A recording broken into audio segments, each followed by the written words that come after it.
and she's become a very dear friend very quickly.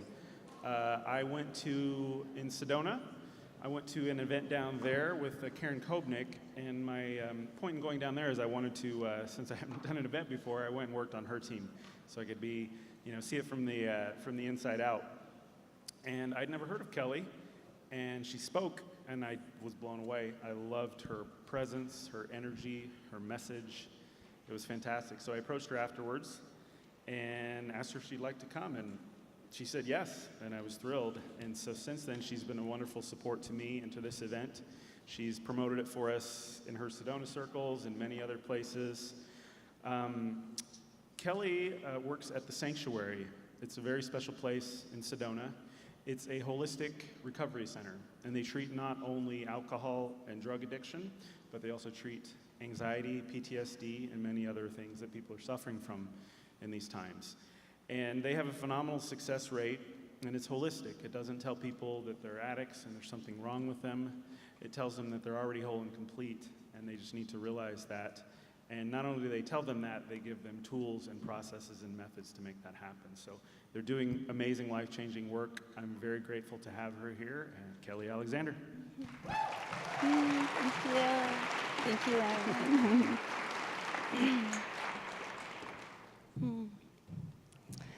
Well, I'm really, really excited to be here tonight. I was really honored when I met Aaron earlier this year, and he actually invited me to come to be here, especially when I found out the lineup of people that were going to be coming. It's a huge honor to be on the stage with all of the different visionaries and teachers that we've heard this weekend. And I loved his theme. I love the idea of emergence. And I have to tell you, yesterday, listening to Michael Beckwith, I just became so inspired by what he was sharing, that this whole idea of emergence is not that we have to work really, really hard to find our destiny and to find our purpose and to get self-esteem and to figure out who we are. We don't have to do that. That this natural, authentic part, our soul's song, our heart's desire, that part of us that is pure, that is us, that is our own energetic signature, is dying to be birthed. It is wanting to come forth.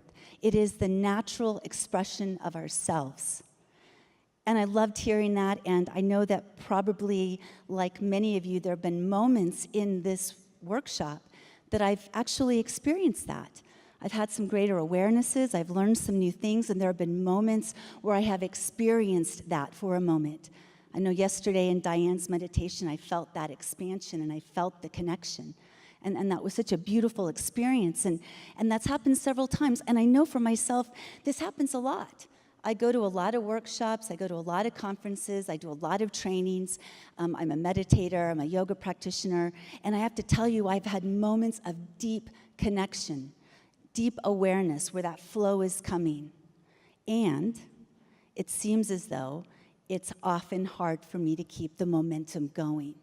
So I have this awareness, I have these experiences, and yet I can't quite get the embodiment piece down.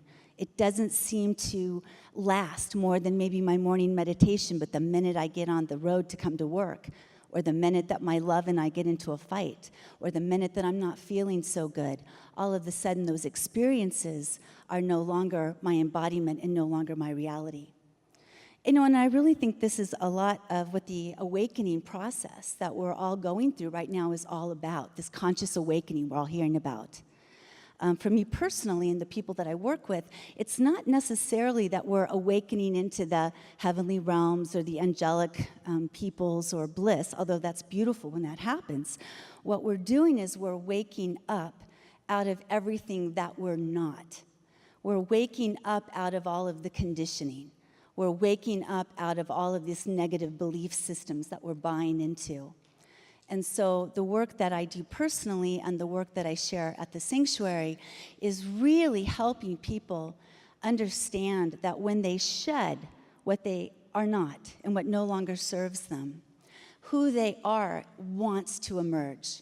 And we don't have to spend all this time trying to figure that out. We just have to spend the time letting go of what we're not. And I'm coming full circle, actually, from how we started this conference. Two teachers that were hugely influential for me in this work was Byron Katie and the work, and Dr. Joe Dispenza and his work. Now, both of these teachers are pioneers and visionaries in really getting to take us through the process, of understanding what it is that we're not. And I can't recommend enough that you take the work with you and continue to work with it. You know, we're the gifts that keep on giving. We don't just do this one round. You know, I have a nice, big, juicy, disempowering belief that popped up last month, and I've been doing this 15 years. So it just keeps on coming. It's a beautiful thing. However, in looking at these beliefs, and we've been talking a lot about them this weekend, the question I had when I heard this was, I get it, but where are they coming from? I don't understand this. Like, where are all these beliefs coming from? Because there is a part of me that knew that I was connected, that knew that I was empowered, that knew that everything was okay. You know, that conscious part of my mind that all of us are in 5% of our time, that part knows. But I found out that there's another part of my mind, my subconscious mind, that's in 95% of my day, all of us. And it seems to not know how amazing I am. It has a bunch of beliefs that are actually sabotaging this part that knows very well that I am a divine being. And so that was super interesting. I thought, okay, I've got the subconscious mind with all of these disempowering subconscious beliefs that are limiting me. Where did they come from? Well, the conditioning starts fast. From the 3rd trimester that we're in our mother's womb till about 7 years of age. We're clearly developing. You know, we're in a theta or delta brainwave state. All that means is we're really asleep or we're in a trance. You know, we're like this beautiful hypnotic state where we're a sponge and we have no filters. So we're taking in everything. You know, and that means that the conditioning starts fast. When we go and we're getting the energy of our mom and dad, our family of origin have beliefs, you know, and we're getting them verbally and non-verbally. You know, some families believe you've got to really make your mark. Other families are like, don't be too big of an energy. Got to work hard to play hard. You know, competition's okay. We go to school and we start also getting beliefs about what smart people are and what smart people aren't. So if we don't learn in a certain way, we all of a sudden get told, you know, there's something wrong with your mind, and then we're often given a pill that goes with that. And as children, we don't have any filter. We can't say, wait a second, you know, maybe it's the school system that's having the problem. It's not me. And we get these messages from religion as well, and I'm not here at all to say there's absolutely anything wrong with religion. However, there are belief systems that are tied to the religion. And so, for instance, how we feel about God, or if there is a God, all of these really important parts of being a human being get downloaded before we're 7 years old. So we've got culture, we've got schools, we've got religion, we've got our family of origin, and then all of us experience trauma when we're young. And trauma doesn't have to be trauma with a capital T, which we think of abuse and sexual abuse and all of that.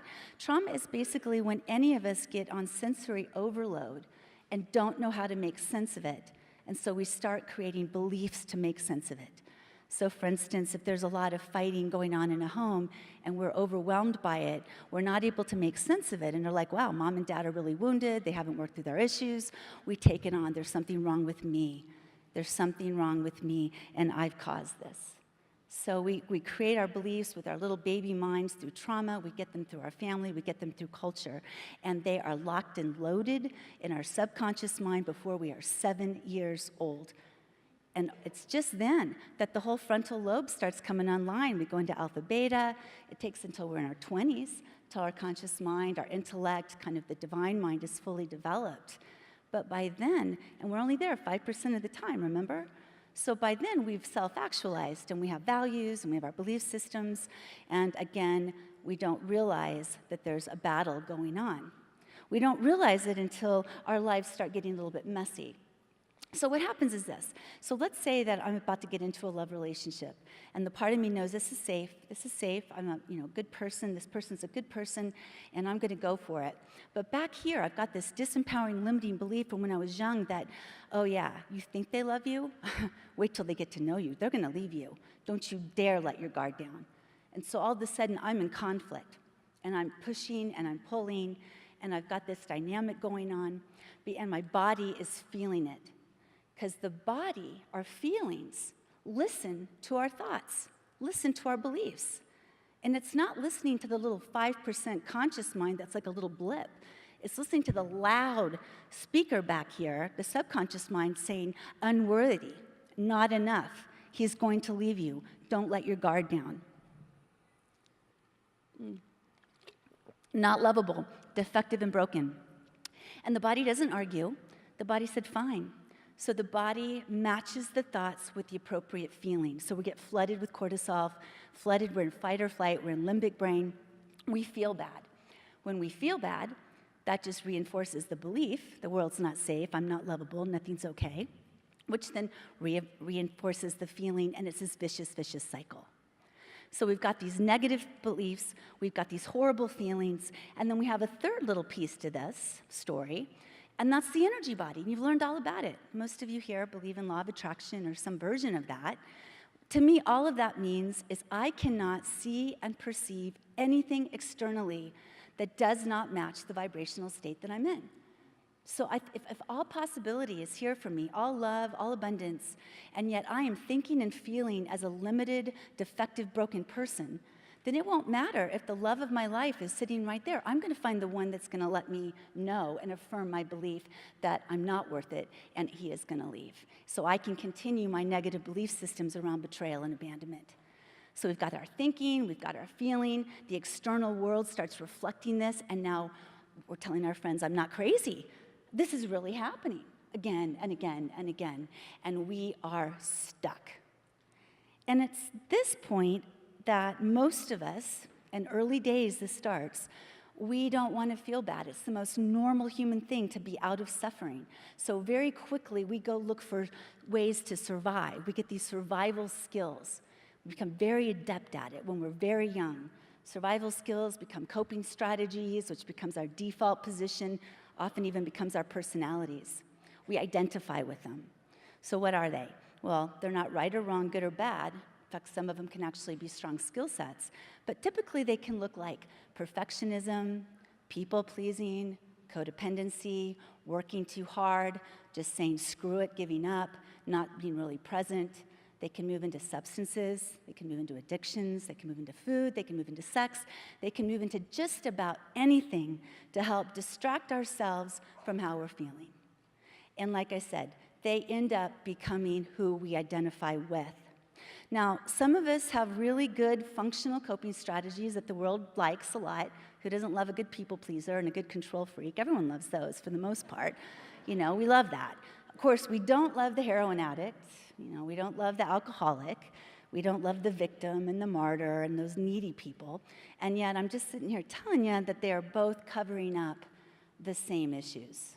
They're both covering up the battle of the mind that's going on and the soul sickness that we're experiencing. So usually when we see people or people go get help, it's at the coping strategy stage. So their coping strategies has stopped working. And sometimes they've just created one big mess.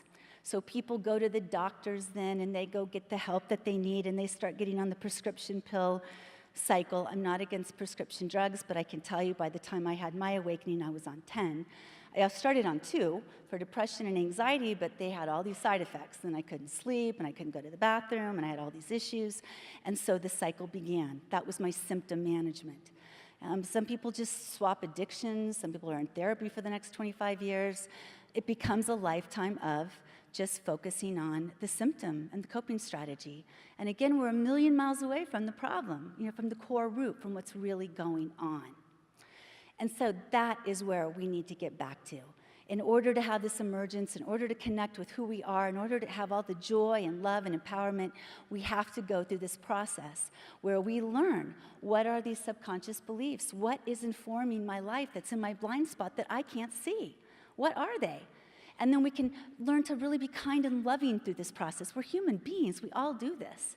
And we become very loving and kind and more compassionate for the coping strategies of our own and for others. So we quit being quite as judgmental because we understand a little bit more about what's going on. And what's so beautiful is you've all been given amazing tools this weekend, primarily with Byron Katie's work. I mean, that will help you go understand your own personal belief structure. And again, I really have to pitch Dr. Joe Dispenza. I've been a student of his for 11 years. He's changed my life. His work is amazing, and it deals specifically with this exact issue as well. However, with my remaining time, and I want to be really conscious of the time, I do want to expand this idea about the disempowering belief a little bit, because I've been talking about our personal ones, and we all share the same ones. I have not met one person in 10 years that don't share some version, some nuance of unworthiness, defective, broken, unlovable, the world's unsafe, abandonment, betrayal, not enough. Those seem to be very common among all of us, regardless of our socioeconomic background, our religious background, any of it, at least in the Western world. I don't want to speak to other cultures. But I do want to talk to you about something that I've been noodling around a lot with the last 3 years of my own life. After seeing these people and we're working on all these personal issues, I really got to understanding that underneath all of this, there seems to be one primary, collective, disempowering, ugly belief, lie. I call it BS, this belief system, that we've all bought into, that is at the core. It's the foundation of everything else. And this core belief is basically that something is wrong, that reality as we know it is wrong. You know, and it shows up in these crazy ways. People, our bodies, we can't help the body. We can have a lot of philosophical discussion about God and the nature of reality, but two things that are really not questionable. We have bodies, and we live on this planet Earth. And yet, from the get-go, we're just taught there's something not right. We get old, we die, it gets sick, it's too big, it's too small, nothing's quite right. We smell, we have to deodorize. I mean, there's like a sense of something not right. And there's something not right about being human. Even if you did not grow up in a religious home, the very worst part of Judeo-Christian interpretation has seeped into secular society, and that really is the sense that we were born in original sin. Like we were born already screwed, we're already behind the 8 ball. And so the rest of our life, we're gonna have to really do something to kind of get okay again. Again, what's the message? Like being human, there's something wrong. In human nature, it's bad science. Read Bruce Lipton's work, but there's bad science out there saying that survival of the fittest, the Darwinian, belief systems of evolution, and this idea that this dog-eat-dog world and competition is how we are, that's a lie. But we still believe it. We still believe it. So we don't trust one another. Why would we? And I think men are from Mars, and women are from Venus. I think we're all from here, but there's this divide, so we can't trust the sexes now. There's a lot of conditioning that goes on. And I have to tell you, it's really sad as well that there's this piece, and I see this in Sedona, unfortunately, as well, but there's this idea that planet Earth, this planet Earth that we all say we love so much, again, something wrong with it. People are either praying to get out of here so they can go somewhere better, or in Sedona, it's hilarious, people are like meditating to get out of here. They're wanting to kind of head up through the chakra system and hit to nirvana. People have this idea that they want to do really good things in this world so they can burn all their karma. Why? So they don't have to come back here, because this place is not okay. And I hear a lot of atheists and agnostics that come through our center. This is just the school of hard knocks. You just kind of live, you die, and then thank God we're out of here. So again, there's this message that there's something fundamentally wrong. And it's so insane. Byron Katie talks about this so beautifully. Pain is inevitable. I mean, we're going to die. We're going to love. We have the full spectrum of being a human being. But suffering really is optional. And to me, suffering is one thing. It is resisting what is. Now, if you don't like the way this planet was designed, you can take it up with the maker when we transition. It's probably us. We'll probably know by then anyway. But nonetheless, it is what it is. We have a human experience happening here. It's a 3D, full spectrum, highs, lows, ins and outs. We love, we hate. We're walking, talking contradictions. We're messy, and we're vulnerable. It just is who we are. And I can tell you, when we don't accept that, oh my God, our entire life gets tainted by this knee-jerk reaction that when anything happens, and I am guilty of this after studying this for 15 years and teaching this for 10, I still do this. Something comes at me that isn't right, just had a fight with someone, well, that's not right, I've got something I've got to go do, or if I get sick, how can I be sick? That's not right. And it shows up all the time ways, this is how it looks. I shouldn't have had the childhood I had. I shouldn't have had the parents I had. Nothing's ever going to be okay. I'm not enough. It doesn't matter what I do. Nothing gets better. I'm wrong. You're wrong. They're wrong. I'm not appreciated. There shouldn't be suffering. The world shouldn't be like this. There shouldn't be Trump in office. There shouldn't be any of this stuff happening. Again and again, there's always something wrong. This knee-jerk reaction. Now, please, please, please do not hear me saying that I am not aware that there are personal struggles, and our planet is facing a huge struggle right now. We're at a choice point.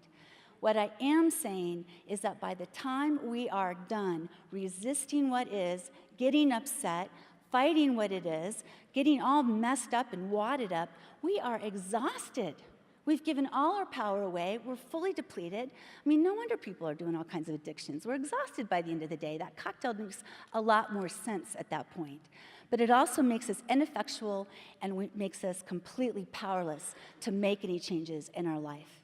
Whereas if we start from the premise that, hey, I may not like this, but I'm diving right into my 3D humanity. I'm going to feel this. I'm going to figure out what old belief might be going on, and I'm saying yes to life. And I'm going to be allowing information to come in rather than getting inflamed by everything. I love that. Information, not inflammation. That is when we can actually make the changes that we want to make in our life. But we have to start from a place of insanity, not a place from totally not reality. So what I have noticed just with our own clients, as they're doing their own personal work, as we're figuring out what our own personal life stories are and our disempowering beliefs, there needs to be something greater happening. And that is this perceptual shift I'm talking about. The perceptual shift that nothing is wrong, that this world is exactly the way that it needs to be, and we need a new personal, collective mythology. And the mythology is not we were kicked out of the garden, That's not the mythology. That's some hellhole. That's not it, or that somehow we're not getting it or doing something wrong. That's not working anymore. No wonder we don't take care of our planet. Something's wrong with it. No wonder we don't take care of our own bodies. Something's wrong with it. No wonder we don't take care of one another. We don't trust one another because something's wrong with all you guys. We've got to have this perceptual shift that happens. And I really love the mythology of the hero's journey. I just love this one because it's something we all love to go spend a lot of time and money with. All the movies, all the books, video games, athletes maybe we respect, or even inspirational speakers and visionaries, I can tell you the ones that we gravitate to are not the ones that had some easy breezy, lazy boy life, in the Prozac zone. They're not inspirational. We love the people that faced dragons and got kicked off that horse and kept getting up again and again and again, not bitter, and cranky, but came up empowered with wisdom, like the phoenix rising from the ashes. They had something to say. They went to the depths, the bowels of their being, and came back with something to share, something to really give back to the world. And when we give back to the world, we're giving back to the divine. We are part of this incredible system. And we love that. We love these people. And for some reason, we see the heroes as the other. And we don't see the hero journey in our own lives. Those bad childhoods, I had sexual abuse as a child. Believe me, I understand this stuff is painful. But I can tell you, all these different pieces of our life, all of the demons, all of the struggles that we've had, when we change the perception, and we have the tools and practices in order to do this, so it's not some spiritual bypass, that it becomes very real and visceral, that when we're able to actually do this, then all of a sudden, we too are the heroes. We're not the victims. We're not the martyrs. We're empowered beings. We're people that have something to say, that our lives weren't a mistake that we have to heal, so then we can go live our life, that our messiness is actually the source of our message, that our vulnerabilities are what connects us, not being all perfect and having everything figured out, which again is a total ridiculous illusion. We are messy, we're real, we're vulnerable, we're here together. We're meant to go into this time together to really get to know who and what we are so we can come and create the world that we really want to create. We're at a choice point, folks. Like, this is an exciting time to be here, but it's kind of a scary time too. Like, this whole emergence concept is not some luxury. This isn't some like woo-woo cool thing to do. If we don't get rid of what we're not, if we don't change our paradigm, and we don't start allowing our own essence, our own perfection, our own divinity to emerge, like, we're not going to be here, at least in this iteration, for a whole lot longer. The time is now. The time is now. And I'm just wanting to say thank you, all of you, for saying yes to your own life this weekend. Whether you've been on this path for a long time or you're brand new to it, what courage it took for you to get out of comfort zones, to be willing to stretch your belief busting, I love that, stretching what you think is right, what's real, opening your hearts, being seen, being heard. And really, this is what it's all about, and we're starting something quite amazing. So thank you for emerging with me. Thank you for being part of this process, and blessings to all of you.